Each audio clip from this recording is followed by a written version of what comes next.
достар, қалайсыздар? Сіздермен бірге Дәурен Ілиясхан. Бүгін Астанада қайтадан күн суып кетті. Далада бір қызықты болсын нәрсені түсірейін десем, GoPro отырып қалған. Сондықтан да біз съемканы бүгін үйден жалғастырамыз. Бүгін сіздермен қызықты бірнеше әңгіме айтатын боламыз. Сондықтан да жақсы жайға салыңыздар, күндеріңіз сәтті өтсін. Біз сіздерді жақсы көреміз. 15 этаж. Бүгін негізі біз Әлішер екеуміз бір мәселеге бару керекпіз. Осыған кешірек айтам. Бізде бүгін 3-ші наурыз, көктем келе жатыр, Астанаға енді келе жатыр. Бүгін айтайын дегенім сіздерге, негізі менің басымда өте көп ойлар бар, өте көп жұмыстар бар. Соларды бір жүйелеу жолын іздеп жатырмын. Негізі адамның басында өте көп ой болса, фоновый режимде жұмыс істеп жүрген ол біраз қиыншылыққа алып келеді, өйткені мазасызданып жүресің. Соның бірден бір жолы, bullet journal методы. Бүгін сөреден осыны қайта шығардым бұл кітапты, кезінде меруертті оқып алған едім. Өте жақсы жүйелердің бірі деп айтады. Мен басында бір рет істеп көрген кезде ұнаған еді. Соны қайттан қолға алғым келіп жатыр. Адамның басындағы ойлардың барлығын бір қағазға түсіріп, жүйелеп түсірудің бірден бір жолы. Соны бүгін жасап бастаймын, көремін.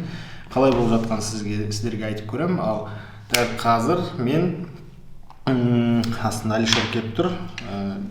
Естеріңізде ғой, 105 деген біздің бір көлігімізде жол апаты болған еді. Біз кейін барып гаиден протоколды алған кезде ол жерде біздің машина кінәлі емес екенін білген болатынбыз. Оған қуанып сақтандыру компаниясына барсақ, кінәлі болған жүргізушінің сақтандыру полисі жоқ екен. Ол өте қиын, өйткені біз өзіміздің машинамызды жөндетуге сақтандыру компаниясынан ақша ала алмаймыз. Сонымен ол кісіге хабарласып, осы мән-жайды түсіндірген кезде ол кісі қазір бізді бір кездесуге шақырды. Не дер екенін білмеймін.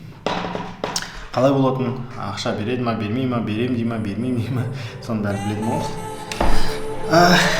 Қолға GoPro-ны алайық, сонымен шығайық.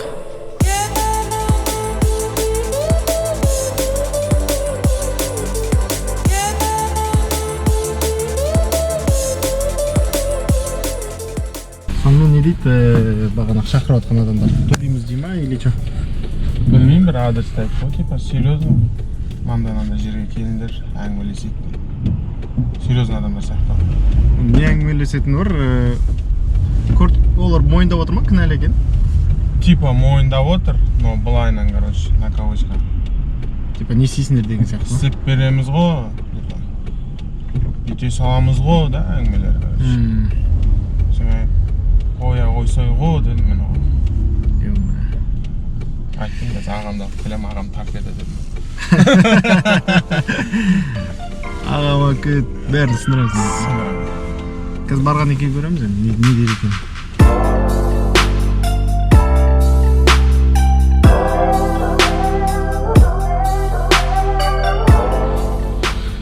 Сонымен міне біз қазір сөйлесіп шықтық. Бәрі жеңілірек шешіле ма деп едік, ничего подобного. Бір нәрсе не требовать етіп жатыр? Что-то, в общем, бір нәрсе требовать етіп жатыр. Соттасақ дейді. Бұл соттасақ. Біз қазір өзіміздің машинамыздың ущербін санап аламыз. Қанша болған? Как положено. Біз адамгершілікпен келдік. Қалай екен, не болатын? Арзан бағаға өзіміз істеп аламыз машинамыз деп айтып отырмыз. Келіспей отыр, өздері біледі, не істесе де ертеңгі күні. Сот болсын, болмаса да сот ұтылып қазақты, как-то, знаешь, не жалко мне. Ущерб болса болсын, істеп аламыз, қайтадан жүре береміз біз. А так, біз адамгершілікпен келген болмыз. Солай енді жағдай. A few moments later. Сонымен біз барып келдік, нәтижесі ешқандай болған жоқ. Айыпты болған кісі, соттың шешімі жоқ, бірақ протоколдан көріп тұр, айыпты болғаны ол төлегісі келмеді. Өйткені ДТП болған кездегі шофер керек деп айтып жатыр. Жарайды, көреміз, табылса табылды, табылмаса сотқа жүгінеміз, ол да бір қызық процесс болайын деп тұр. Қазір айтайын дегенім ол емес, қазір айтайын дегенім Қазақ Граммар каналында ең соңғы сұрақтардың бірі есіміңіз қазақша ма деп сұрақ қойған екен, яғни of, Ева, Ина сұрақтар жоқ па деп.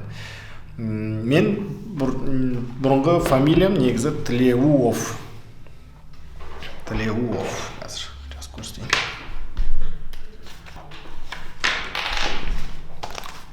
Мынандай Тілеуов бұрынғы фамилиям. Тілеуов Дәурен Лесханұлы. Қай моментте, қай сәтте мен өзімнің фамилиямды, тегімді ауыстырғым келген есімде жоқ. Бірақ мен өте қатты папамның атын алғым келді, сондықтан да Лесхан Дәурен Лесханұлы болды. Енді пікірлерді ашып қарасам, көп адам шатасып жатады. Шынында көп шатастырамыз. Бір орныққан қағида жоқ деп ойлаймын. Кейбіреулер бірінші тегін сосын атын айтып жатады, яғни офты алып тастаса Лесхан Дәурен. Менің атым Лесхан деп қалады кейбіреулер. Атым Дәурен болса да. Мысалға Марк Цукерберг. Аты Марк па, Цукерберг па, қалай ойлайсыздар?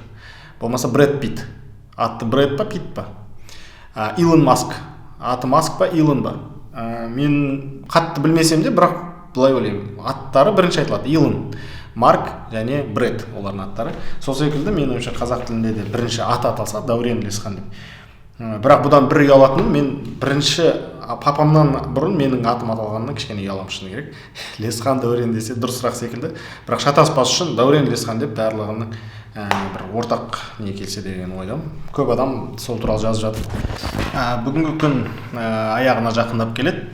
Бүгінгі влогтың негізгі тақырыбына көшетін болсам, Назарбаев университетінің неге мен жақсы көретінім, сонда оқығаныма қуанатынымның 3 себебі. Бірінші себеп ол адамдары супер ол жердің.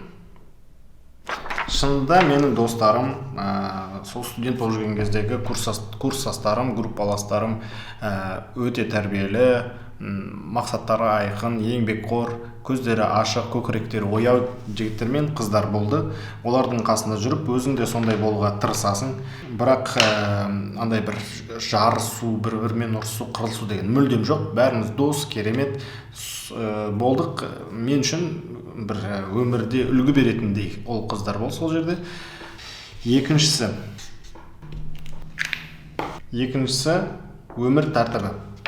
Мен өзім Жамбыл облысы Тараз қаласынан, ол кішкентай қала болғандықтан ол жерде жай бәрақат, асықпай жүре беруге болады. Экономикасы да қатты дамымаған ол қаланың, жалпы бәрі асықпай жүреді дегендей. Ал Астанаға келгеннен кейін, оның үстіне Назарбаев университет келгеннен кейін өмір тәртібі мүлдем жаңа дәрежеге шығады. Ол жерде адамдардың мақсаттары өте биік. Мысалға Гарвард университетінде түскісі келеді, елін өзгерткісі келеді, жоғарғы лауазым да жұмыс істегісі келеді. Сондай өзіне жоғары мақсат қойғаннан кейін, ол мақсаттарға жету үшін мықты тәртіп керек, дисциплина керек. Сол тәртіп сол Назарбаев университетінде бар. Ал үшінші плюсы сол жердегі көшбасшылық мүмкіндіктері. Неше түрлі клубтар бар, неше түрлі проекттер бар. Егер өзіңнің көшбасшылығын дамытуға тырысатын болсаң, сонда ниетің бар болса, ол жерде ол үшін өте көп мүмкіндіктер бар. Сол үшін осы 3 нәрсені Назарбаев университетін жақсы көремін. Сонымен бүгінгі влогты осы моменттен аяқтайын. Сіздерге көп рахмет. Өткен видеоның астына жылы лебіздеріңізді жазып жатсыздар. Көп рахмет. Біз YouTube-ға оралғанымызға өте қуаныштымыз. Дәл қазір Меруерт жазып жатыр. Ауырып қапты кішкене сырқаттан, дәрі-дәрмегін алайын, барып жылы сорпасын жасап берейін. Ал сіздерді баршаңызды құшақтадық. Ертеңгі влогта кездескенше қош сау болыңыздар.